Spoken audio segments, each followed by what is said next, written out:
Assalamualaikum warahmatullahi wabarakatuh. Untuk kegiatan belajar 2, kita akan belajar tentang bilangan berpangkat pecahan atau yang biasa kita sebut dengan bilangan bentuk akar. Sebelum kita ke bilangan bentuk akar, terlebih dahulu ada yang namanya bilangan rasional dan bilangan irasional. Apa sih bilangan rasional dan bilangan irasional? Apa bedanya? Nah, perhatikan pengertian bilangan rasional. Bilangan rasional adalah bilangan yang dapat dinyatakan ke dalam bentuk pecahan A per B dengan A dan B-nya adalah bilangan bulat serta penyebutnya atau B-nya itu tidak boleh sama dengan 0. Jadi B-nya bebas berapapun asalkan B-nya tidak boleh sama dengan 0. Contohnya ada 5 per 4. Kemudian ada 1 per 3. Kemudian 7. Kenapa 7 itu masuk ke dalam bilangan rasional? Kan nggak ada pembilang sama penyebutnya. Bisa diubah ke dalam bilangan pecahan. Contohnya berapa? 14 per 2. Hasilnya kan sama dengan 7. Jadi 7 masuk ke dalam bilangan rasional. Kemudian ada lagi 1,25.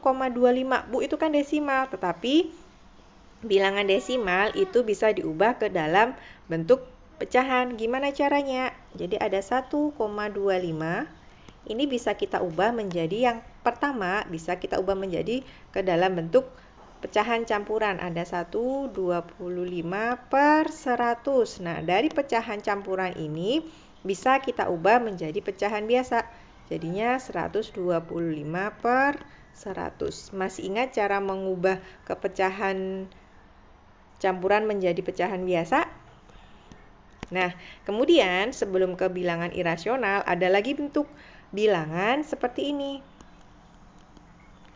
Nah, kalau kalian ketemu bilangan 0,12, 12, 12 berulang seterusnya sampai tak hingga, nah bilangan yang seperti ini itu masuk ke dalam bilangan rasional.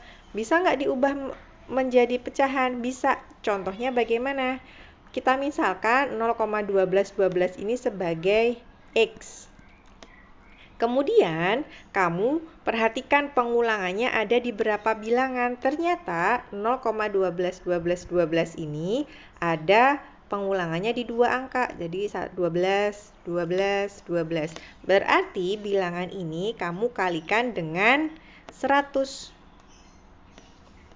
Ini dikalikan dengan 100. Berarti ada 100x. Yang ini jadi 12,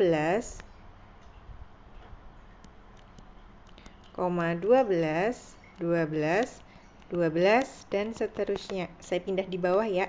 Jadi hasilnya positif. Ini jadi X. Yang ini tadi 0,12, 12, 12. Kemudian saya kurangkan. 12, 12, 12, 12 dan seterusnya kalau dikurangi 0,12, 12, yang belakang kan habis, yang ini habis atau 0 hasilnya. Yang depan 12 dikurangi 0 hasilnya adalah 12. Kemudian 100x dikurangi x adalah 99x. Nah, ini kalau diubah menjadi pecahan, saya tulis di atas ya. Kan ada 12 sama dengan 99x, berarti x-nya 12 per 99. Jadi bilangan desimal 0,1212 ini kalau dituliskan ke dalam bentuk pecahan, hasilnya adalah 12 per 99.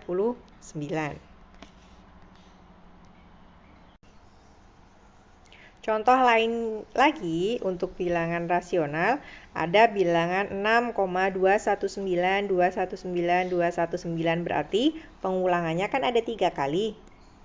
Nah, bagaimana dengan bilangan ini cara mengubahnya menjadi bilangan bentuk pecahan? Nah, perhatikan karena pengulangannya 3 kali, atau ini saya misalkan sebagai X dulu. Ini adalah X. Karena pengulangannya 3 kali, berarti bilangan ini harus kita kalikan dengan 1000. Kenapa? Karena pengulangannya 3 kali. Berarti 1000x. Karena dikalikan dengan 1000, berarti komanya mundur 3 angka. 1, 2, 3. Jadi 6. Dan seterusnya. Kemudian kita kurangkan dengan bilangan yang kita misalkan tadi, X tadi. X sama dengan, ingat penempatan angka desimal, 6,219. Nah, kalau ada bentuk seperti ini, kita kurangkan, berarti yang di belakang koma hasilnya adalah 0. Yang di depan koma berarti kamu hitung. 9 dikurangi 6 adalah 3. Berarti ini 1, 2, 6. 1000X dikurangi X hasilnya adalah 999X. Berarti X-nya itu adalah, jadi bilangan 6,219 dan seterusnya kalau diubah ke dalam bentuk pecahan, bentuknya adalah 6213 per 999. Itu kalau ada pengulangannya. Tetapi ketika kamu ketemu bilangan misalnya 3,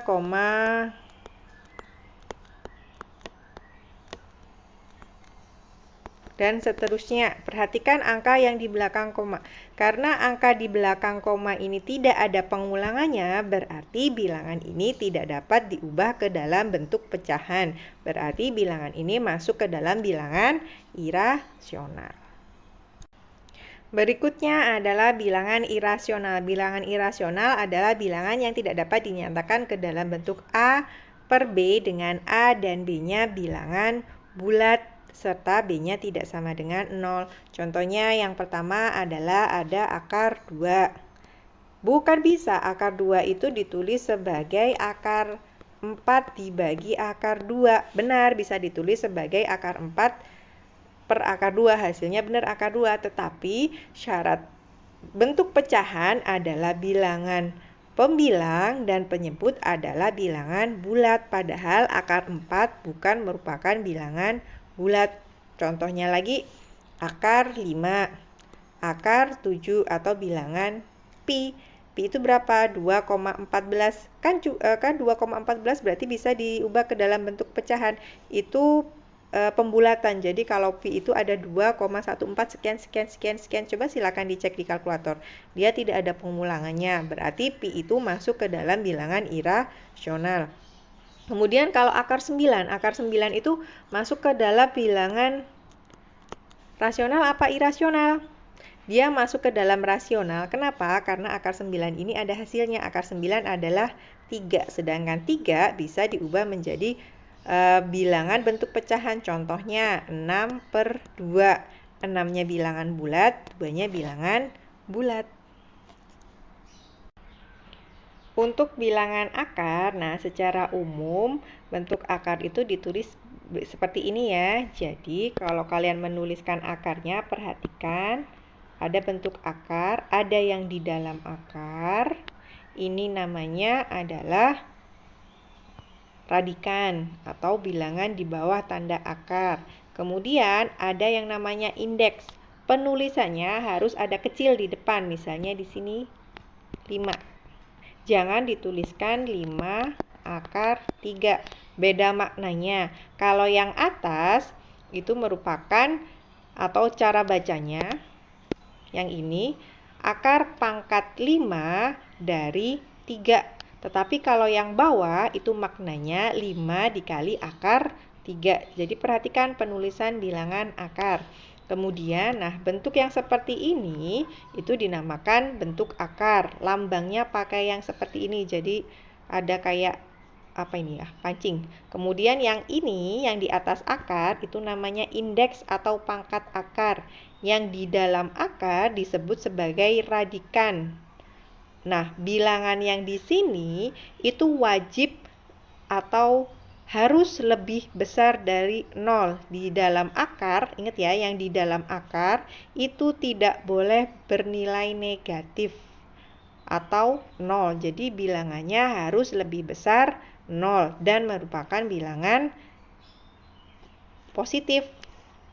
Nah, yang dinamakan bentuk akar itu apabila A atau yang di dalam akar ini bukan merupakan bentuk kuadrat sempurna. Kuadrat sempurna itu yang bagaimana? Yang contohnya seperti ini, ada akar 25. akar 25 itu bisa ditulis sebagai akar dari 5 pangkat 2. Inilah yang disebut sebagai bilangan bentuk kuadrat sempurna. Dan B-nya, nah kalau di dalam akar, indeksnya tidak ditulis, berarti di sini itu maknanya adalah 2. Jadi kalau misalnya saya tulis akar 9, berarti indeksnya adalah 2. Kemudian bilangan bilangan akar pangkat N dari A bukan bentuk akar jika A sama dengan B pangkat N dan B-nya adalah bilangan rasional. Contohnya sama yang seperti ini. Jadi bilangan akar pangkat 2 dari 25 itu bisa ditulis sebagai bilangan pangkat. Contohnya adalah 25 itu sama dengan 5 pangkat 2. Itu merupakan kuadrat sempurna. Nah, untuk menyatakan bilangan pangkat pecahan ke dalam bentuk akar dan sebaliknya. Jadi kalau ada bilangan ini N akar dari A pangkat M itu bisa diubah menjadi A pangkat M per N. Jadi pangkat yang di atas pembilangnya itu yang di dalam akar. Kemudian indeksnya ini merupakan penyebut. Jadi kalau ada 5 pangkat 2 per 3 diubah menjadi bentuk akar, itu ada akar yang di dalam akar itu 5 pangkat 2. Jadi 5 pangkat pembilangnya. Penyebutnya merupakan indeks dari akar. Jadi akar 3 dari 25. Kalau 8 1 per 3 berarti menjadi 8. Ini 8 1 per 3 itu jadi 8 akar dari 8 pangkat 1 akarnya adalah 3. Jadi atau bisa ditulis sebagai akar 3 dari 8. Kemudian sebaliknya, kalau ada bilangan akar 2 pangkat 4, akar 3 dari 2 pangkat 4 diubah ke dalam bentuk pangkat pecahan, berarti 2 pangkat 4 merupakan pembilang, penyebutnya adalah 3. Yang keempat ada 7 akar dari 5 pangkat 2, berarti 5 pangkat 2 per 7. Ini 2 ya. Materi yang berikutnya adalah menyederhanakan bentuk akar. Nah, apa sih gunanya kita harus menyederhanakan bentuk akar? Nah, fungsinya adalah memudahkan penggunaan bentuk akar dalam operasi hitungan. Nah, bagaimana cara menentukan atau cara menyederhanakan bentuk akar? Di contoh yang pertama, itu ada akar 8, kita ubah menjadi akar 4 dikali 2. Kenapa kita memilihnya 4 kali 2, kamu pilih salah satu angkanya itu merupakan bentuk kuadrat sempurna. Jadi kalau dituliskan akar 8 itu kan bisa diubah menjadi akar 4 dikali 2. Nah, akar 4 kali 2 ini karena dia merupakan perkalian, berarti sesuai sifat akar, dia bisa dipecah akar 4 dikali dengan akar 2. Kemudian 4 ini merupakan bentuk kuadrat sempurna, berarti akar 4 itu kamu ubah menjadi 2 kuadrat sama dengan dikali akar 2. Nah, akar dari 4 itu merupakan 2 dikali akar 2. Nah, akar 2 kan tidak bisa diubah lagi menjadi bentuk kuadrat sempurna, berarti akar 8 itu bisa ditulis ke dalam 2 akar 2, bentuk paling sederhana karena akar 2-nya sudah tidak dapat diubah ke dalam bentuk yang lebih sederhana lagi. Contoh berikutnya adalah akar 12. Nah, akar 12 ini kamu pilih akar 4 kali 3. Bu, kenapa nggak ditulis sebagai akar 6 kali 2? Kan hasilnya sama-sama 12. Jadi misalnya saya tulis sebagai 6 kali 2.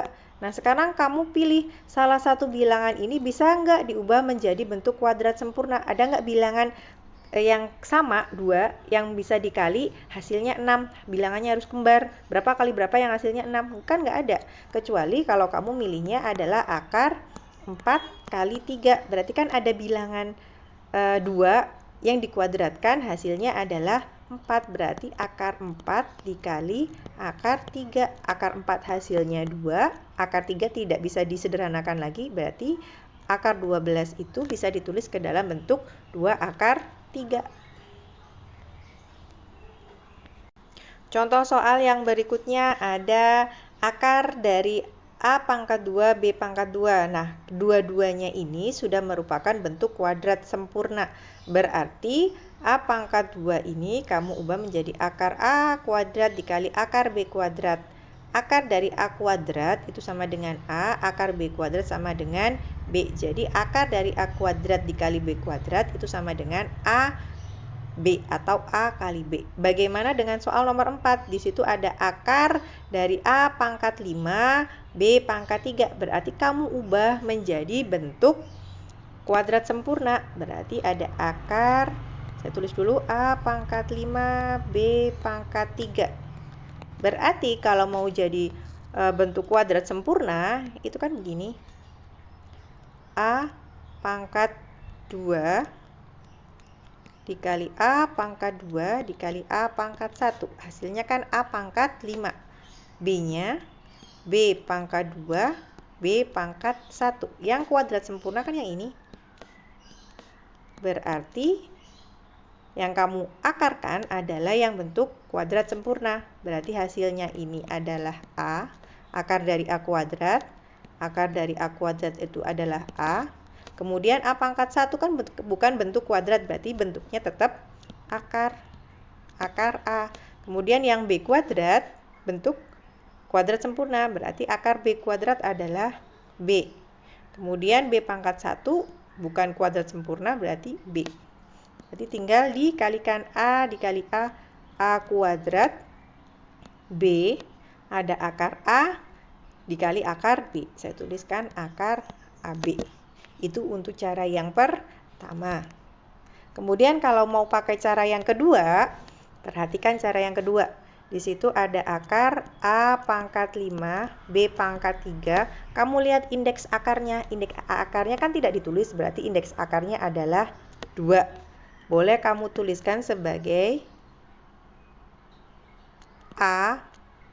Kalau diubah ke dalam bilangan pangkat, ada 5 dibagi 2, B-nya 3 dibagi 2. Nah, sebenarnya bentuk ini nanti ada di belakang. Coba dicek yang di materi yang di belakang.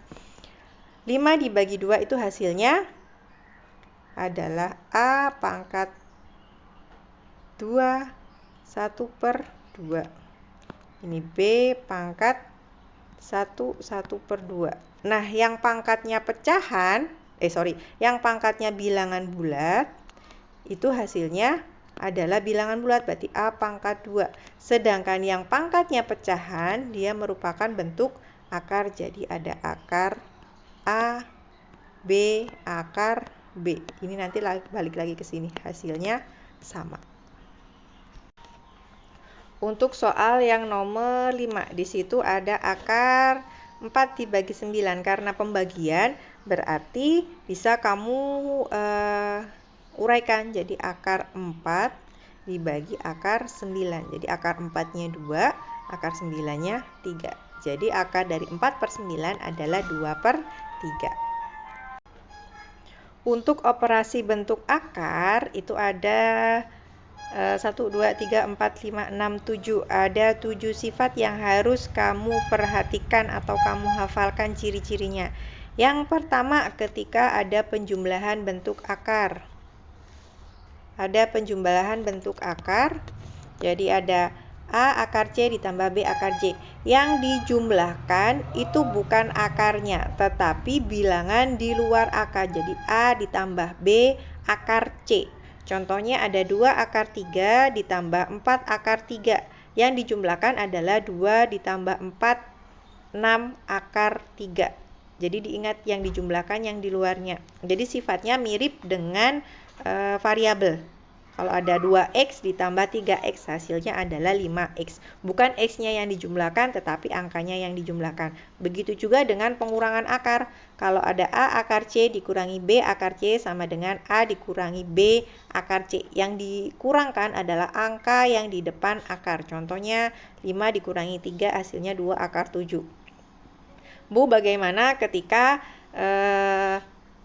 bilangan akarnya tidak sama? Kalau bilangan akarnya tidak sama, misalnya ada 2 akar 3 ditambah 4 akar 5. Hasilnya berapa? Tetap hasilnya seperti ini karena bentuk akarnya tidak sama atau bilangan yang di dalam akar tidak sama. Jadi tidak bisa dijumlahkan.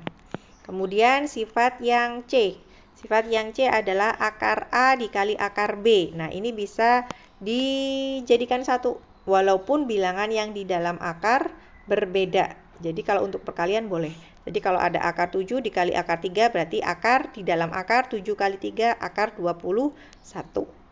Berikutnya yang D, sama tetap perkalian akar, ada M akar A dikali N akar B sama dengan, berarti yang tidak punya akar itu kan M sama N, berarti kamu kalikan M kali N.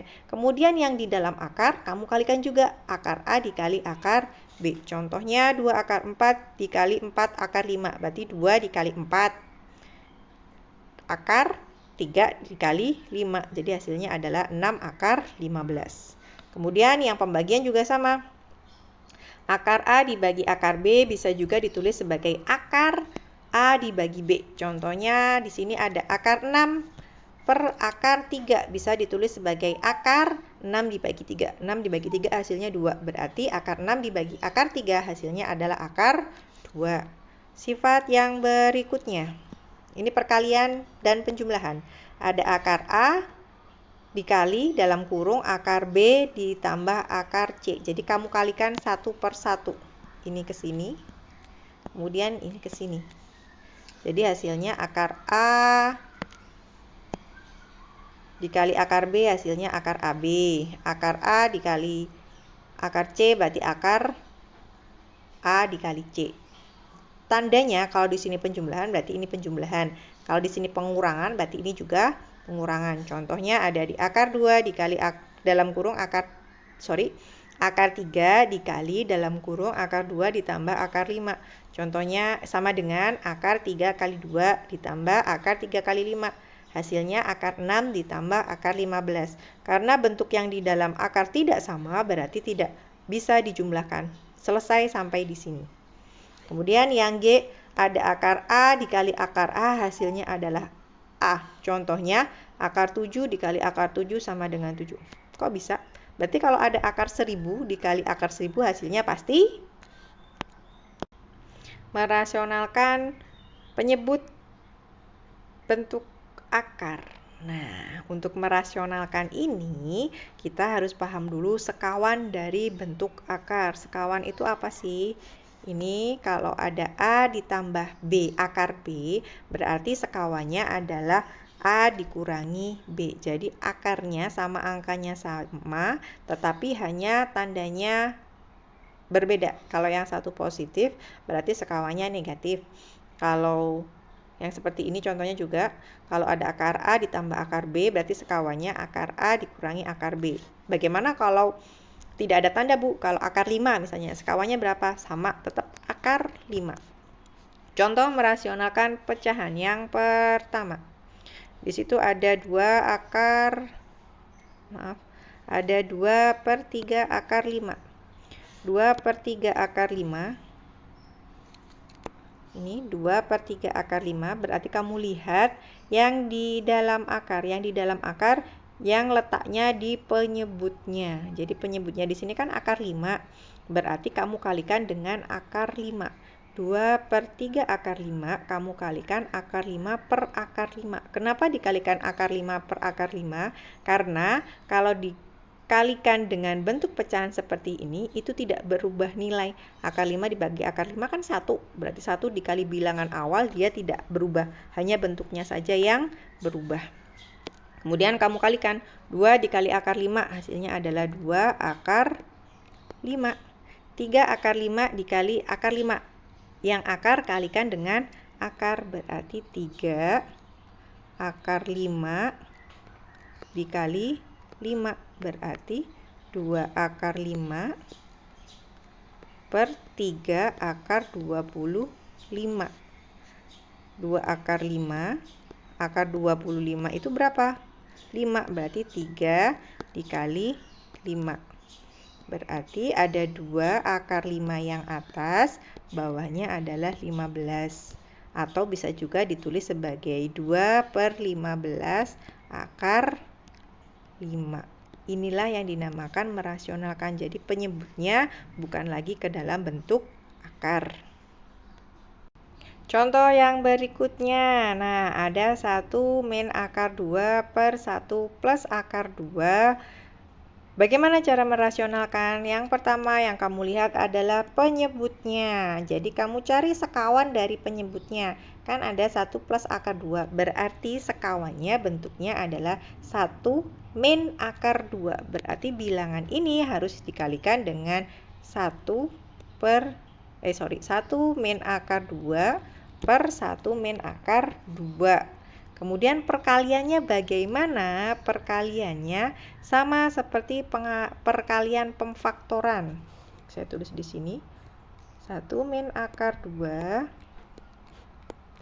dikali 1 per min akar 2. Ini yang atas, kan harusnya begini.